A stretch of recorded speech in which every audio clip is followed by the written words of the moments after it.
শহরও গাড়ি চালা নিয়ে যাইতেছে না, আপনি রুট বাক করে যাচ্ছে, আঙ্গুর খুব কষ্ট হইতেছে। এক রুটে দেখা যায় যে 3000 গাড়ি হয়ে যায়, আরেক রুটে 500 গাড়িও নাই। যাত্রী মনে করেন একজন, গাড়ি হয়েছে 5টা, কেমনে চলবো? আমার 7 জন খাবো না, আমি একটা খাড়ুইয়া এক লটো দিয়া মনে করে কামাই করবো না, সংসারই চালামো না গাড়ির কাম করবো। এক রুটে চালাইলে তো কেন পাতি যাইতো না, চুরি করিয়া খাবো লাগবো। আমাদের দাবি হলো, আমাদের দাবি যেভাবে অটো চলতেছে সেভাবেই চলবে, আমাদের অটো কোনো ভাগ টুরি হবে না। আমরা কি ভাড়াতে আইছি এটা? আমাদের কোনো, আমরা এই ময়মনসিংহে কোনো ভাড়াতে থাকি না। আমাদের দাবি হলো একটাই, সারা গুড়াই আমাদের অটো চলবে ইনশাআল্লাহ।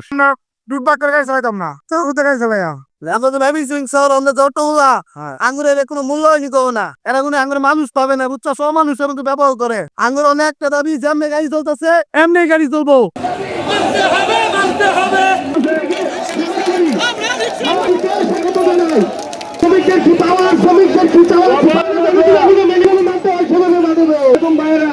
আগে সারা শহরে গাড়ি বদ্ধ করে আন্দোলন, আগে সারা শহরে গাড়ি জমা চলে বদ্ধ হয়েছে।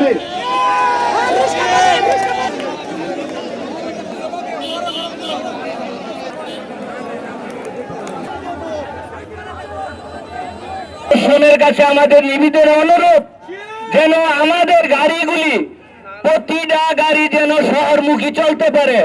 সাধারণ মানুষ, সাধারণ একজন বৃদ্ধ লোক বাইপাস থেকে যদি গাঙ্গিনাপাড়া আসে, সে আসতে পারে না। সেই বৃদ্ধ লোক কোথায় যাবে? 10 টাকা 15 টাকাতে আসে পড়ে। এবং দেখেন আপনারা রিক্সা 50 টাকা 60 টাকা ভাড়া লাগে, একটা গরিব লোক কি করে আসে? যে 6টি রুটে বিভক্ত করেছেন তা বাতিলের জন্য আবেদন। তাছাড়া এই নিয়ম চালু হলে অনেক অটো মালিক ও শ্রমিক হারে ক্ষতিগ্রস্ত হবে।